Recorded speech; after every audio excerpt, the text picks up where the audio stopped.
Good morning, students. It's good to meet you after such a long time. Fine. I hope you are all fine and in the best of your health. Okay. In a feedback which our HOD madam has collected from you people, there was one query that somebody could not properly understand the relationship and difference between crisis and risk communication. Okay. Otherwise, everything was said to be fine. So I would like to give a small explanation about the relationship between risk communication and crisis communication and how they're different. Okay. It's good that you have pointed it out right now because at present in Assam as well as all over the world, a major situation is going on which will be a very appropriate example for both these issues. Okay. They are interrelated. Fine. Now, what is risk communication? You know risk and communication separately. So, risk communication is a communication about problems or risks involved in some kind of activities. It may be any activity. For example, COVID-19, which you are all going through, oil and gas explorations. In explorations, always there is a possibility that accidents might happen despite all precautions. The way which Tinsukia district issue has, accident has happened with under Oil India Limited's gas well. Okay.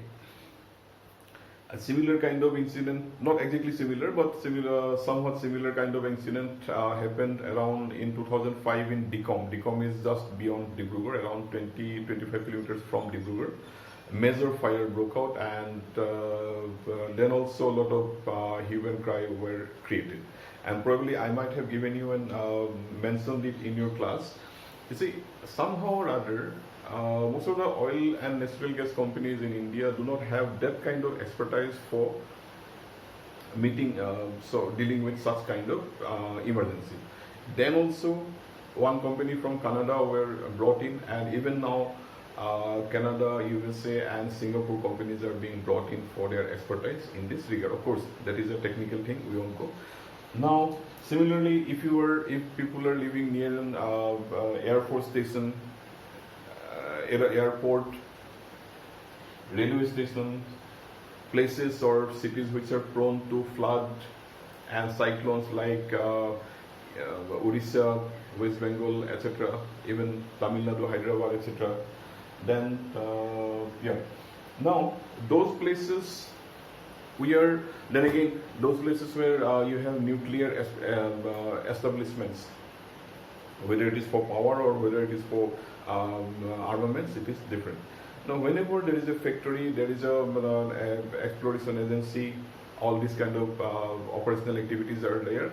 Some amount of risk is always there. Okay, that any time, despite all the precautions we take, there might be an explosion, there might be an accident, any moment of time. You know, not recently, about a month back, you must have heard that in Visakhapatnam, styrene gas was leaked from a LG factory, and which has caused death of more than 10 people, and thousands of people were senseless and had developed serious medical problems. Now, how do you communicate or how do you make people aware of those risks? For example, take a person who is a firefighter, God forbid, and we pray for their souls. 2 firefighters died in this oil installation incident. Right? When they join a job, when you are a defense personnel, when you are a firefighter, when you are a factory worker, you know that some amount of risks are definitely involved. Okay. Now, that you know by your profession. But for general people who are living nearby an oil well, gas well, who are living nearby an airport, who are living nearby a railway station or by the railway tracks, how do you make those people know that these are the kind of risks involved if you have to live here? So, for example, now COVID-19 situation, these are the kinds of risks you will develop these kind of problems if you live like this. Or if you take such precautions, you can forego or you can overcome such problems. Right? Even otherwise, when in the situation of AIDS, multiple use of syringes, drug syringes, etc., etc. Then even giving other contagious diseases like malaria, dengue, or measles, etc. You have to make people realize that these are the risks involved with this certain activity or disease. So you have to take precautions. That is risk communication. You are making people know that these are the risks or problems involved if you live in a certain way. On the other hand, to make people know about them, you have to use various strategies. You must have seen something called public service advertisements, normal advertisements, social marketing, cinema used for expanding or facilitating awareness about such developments. Now Amitabh Bachchan, Do Bun Zindagi Ke, Akshay Kumar is also doing about bidi smoking and others. All these things are there. Okay.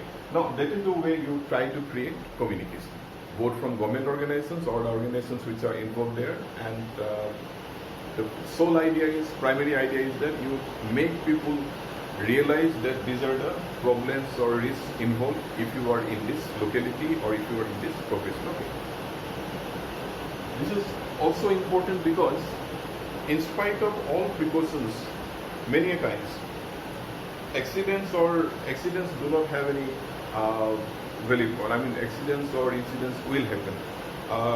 You must have heard about the what is it called? Delhi Metro Rail Corporation. We call it DMRC.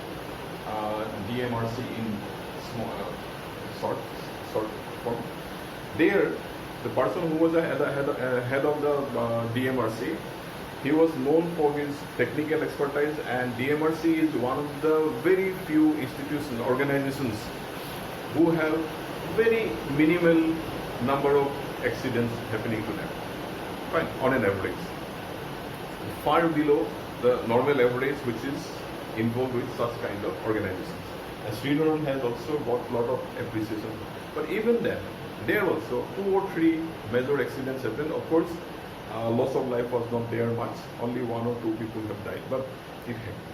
So what I want to say is that despite all our good efforts, many a times things do go unannounced, and you have to make people aware of such risks or such problems which might come in the future. And for that, you have to have a proper strategy of corporate communication or public relations should also come in, so that adequate publicity is given to those issues. Now come crisis communication. As I have said,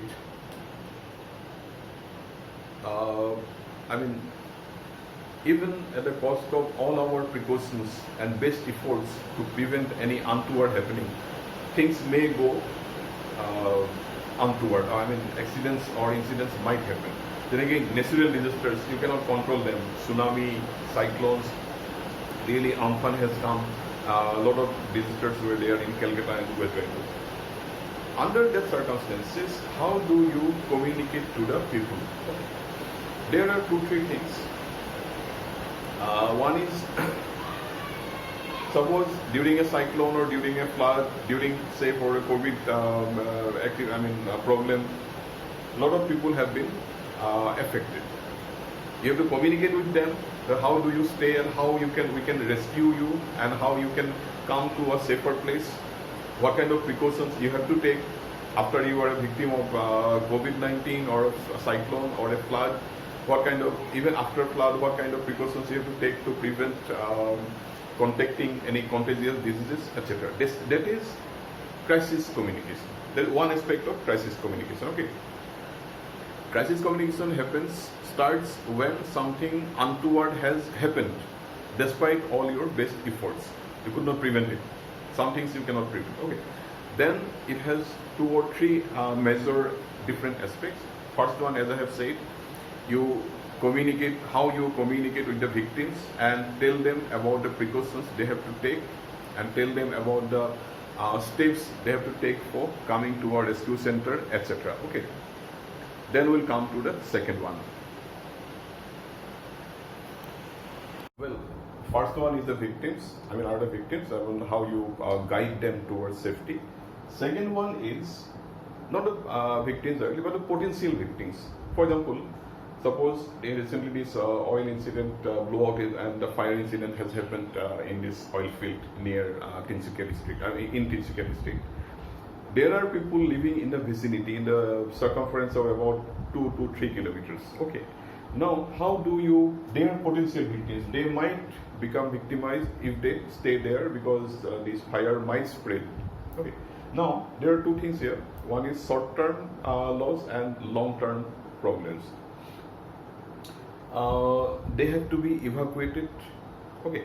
Then, secondly, what is their immediate loss? The loss of crops, loss of houses, loss of property, etc., movable and immovable property. And for the long term, as you must have read the report that the natural gas has lived, it has come to be deposited on the ground and paddy fields.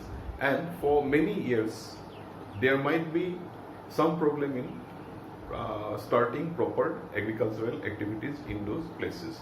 So how to compensate for those damages? Okay, that is one aspect of communication for the potential victims.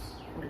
How you make further make people further aware that you should move around, or you should, if you cannot move around, you have to live in a certain designated style so that you can minimize the effect of this blowout. Okay. The third most important one thing is that these two are also important, quite important, no doubt. Third one is a slightly different issue, that is, you see, no organization or no person would like to have a disaster happen, or no organization would like a disaster to happen or an accident to happen to their organization's operations. Railways, airlines, surface transport, nowhere. I mean, any other manufacturing industry, no one would like to have an accident happen to their organization, operational activities. But when that happens, how do you behave? Fine. There is here comes this, in addition to the other two issues, you have to communicate with the victims in a proper way. The third one comes is, how do you work for image makeover, or you can also say the damage control of the image of the organization. Now, for example, this World Health Organization, many people are accusing it, led by USA and others, that they have failed to properly tackle the situation, COVID-19 situation. I'm not an expert to say exactly how much truth is there, but I believe in general they have not been able to handle the situation the way it was expected to have handled, being a world level body with a lot of funds and a lot of manpower at its side. Now, that is why when they fail to contain the COVID-19 situation and do something concrete in this regard, their image has gone down quite a lot. Okay. Similarly, with Oil India, when the DECOM incident happened in 2005 and now the recent one, Baghjan oil field, their image has definitely taken a downbeat. Okay. One this kind of incident happened with ONGC also. That was long time back. Even before I was born, my father used to tell me there is a place called Rudrasagar in just on the outskirts of Hiwagor town. There ONGC has a lot of establishment. There a major such fire has taken place, and it is said that that fire went on for about almost 45 days or 30 days, because those days, 1967 or so, expertise was not that much available and connection was also not there. But anyway, that's me. So when these things happen, your image goes for downspin. Okay. You see, reputation takes a lot of years, hundreds of years, fine, to be built up. A positive reputation will take hundreds of years, decades to build up. But one minor or major untoward incident will smash everything. So that is what is happening now. Now, not only oil or this kind of even DMRC, which Madam issue I have mentioned, and Indian Railways also, you don't have a very good track record. Then again, another one, Indian Airlines also. Indian Airlines. They also have a lot of issues, okay, in the public perception. Okay. Then Union Carbide, this styrene gas issue. Now, when something happens, such a thing happens, its image goes down very badly. Public perception. And public perception is very important nowadays for stocks as well as continuation of their operations. If it is found that whatever accidents have happened, they have happened because of negligence on the part of the organization, then their license might be cancelled. People might revolt against them. People might not allow those organizations to work in their areas, local areas. Okay, that is why this is one important aspect of crisis communication, in addition to these two, the victims, potential victims, and for making over or reviving the down-to-earth image of your organization. That is a job of PR and CC, corporate communication departments, but all the departments have to support each other. Okay. For example, you have to come clean. You have to come with a plain face to the people and tell them what was the truth, why they could not prevent it, or why it has taken such a long time, or it might have taken a difficult time for them to prevent the situation or going further preventing further damage. Okay, so this is crisis communication in a very nutshell. Okay. Here the PROs or the communicators, for that matter, all the people, I have many a times I repeat, each and every organization each and every employee, right from the grade 4-1 to the CMD, everyone is a public relations agent or officer of that organization. Okay, so that way every person has to contribute to pacify the people and look for their rehabilitation. How do you make people feel reasoned? How you reason with the people, how you make people understand that this is the situation for why you have failed. If you have failed, then you have to admit, no doubt, fine. But what precautions you are taking for reviving the situation, those things are very important. Okay. So these three are important. Winning back the people's confidence. Of course, here another issue is not only the direct victims, the perception with the direct victims. Your shareholders in public relations, I think you must have found out the publics of organizations, PR organizations, publics in PR organizations include shareholders, people, government people who are involved in that range, etc. Okay, so they also need to be addressed. That is why crisis communication, or that is what crisis communication is, and why it is. That is why it is so important. So you see, risk and crisis communication are very intertwined. They are very closely connected. Sometimes the boundary, you cannot exactly say that this is the boundary which divides crisis and risk communication. Okay, so being communicators, whether in journalism, whether in television, radio, cinema, many a times you will have to work for this activity time to time. Okay. Take this recent COVID incident, the oil gas gas rig blowout in Tinsukia district, then the styrene gas issue in Visakhapatnam from LG. You can take example of what is called the earlier Union Carbide. Then you can also take an example of how there was a mishandling of the entire issue of the migrants moving from here to there during the post-COVID, COVID situation, when a lot of horror stories, or a lot of sad stories of migrants walking, then were seen, and falling sick, etc. were seen. Few incidents of seriously ill people going to hospitals, denied hospital beds, fine. So hence this is in nutshell risk and crisis communication, which you should keep in mind while you are always working for any organization. Okay. One thing I would like to stress is that if you are a journalist, tomorrow suppose you join as a journalist, your job will be to find out the truth behind any this kind of happenings. Of course, it is not that you'll be dealing with only crisis news always, but when only when news becomes more interesting, only when there is a crisis most of the times. So, being a journalist, it will be your duty to find out what is exactly happening. On the other hand, being a PRO, it will be your duty to mix up, or to place the facts, present the facts to the media in such a way that the blame should not go to them entirely.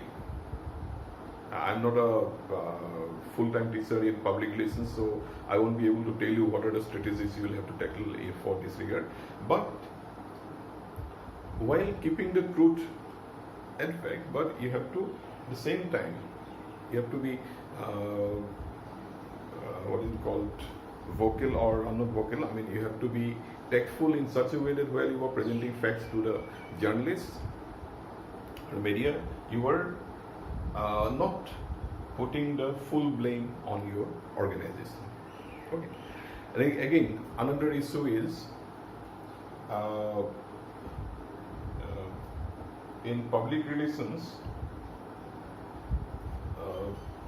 you have to prepare strategies. Okay, yeah, what I want to say was, when such a crisis happens, it will not work, or it will boomerang, or it will work against you or against your organization. It will work against your organization if you become incommunicative to the media after such crisis, during or after such a crisis. Then media will write whatever they feel like, because they have a right to know. Journalists have a right to know what is happening if there is a crisis, and if it involves public life. They do have a right, and you have to, being a PRO or CC or corporate communication personnel, you have to come out with the proper facts and figures, whichever way you want to present it. That is different, but it is very much advisable that rather than stopping all kinds of communication to the media persons at times of crisis and after crisis, you should persuade your higher ups, your CMD or DGM, etc. The higher people, or your director, chief secretary, etc. that you should come out with at least some amount of facts and figures or explanation which seem to be authentic. Otherwise, media has a right to write whatever they feel like. They will speculate about they will make wild speculations that this is why this has happened, this and that. Even otherwise, many a times media do this. But if you give if you present the facts to the media, and then if the media do not, if you feel that the explanation by the media has not gone in your favor, then you have a point to say that we supplied these facts, but media has twisted it. You will always have a point to support yourself. On the other hand, if you do not say anything, or if you do not have, if you do not attend to phone calls, or you do not meet the journalists, then they will have a field day of writing wild speculations. That will make more damage to your organization. That is why it is always better that you provide media with facts and figures, keeping your organization safe. Of course, whatever facts and figures, failures you have to admit, no doubt about it. But if you have supplied some facts and figures, and then you find that media has twisted it, then you will have a ground to say, a ground to point it out. But on the other hand, if you do not say anything, they will go for wild speculations. Okay, I think it will be clear for the time being. Don't worry, relax, and for exams, don't take much stress. I have a There is not my saying. There is a saying: when the tough times come, tough times never last. The tough men do. You will have to tough. You will have to be tough to survive the times. I mean, good times, bad times, they will never last forever. At one point of time, they will have to make an exit, both good times and bad times. So wait for some time.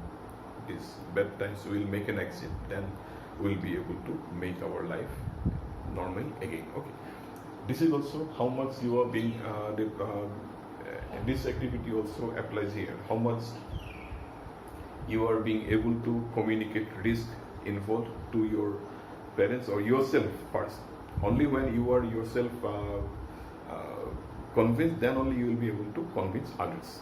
How much of the risk involved, and when a crisis happens, when you could not prevent it, then how do you tackle with the crisis? Okay, so it applies to our life as well. Okay, thank you very much and best of luck.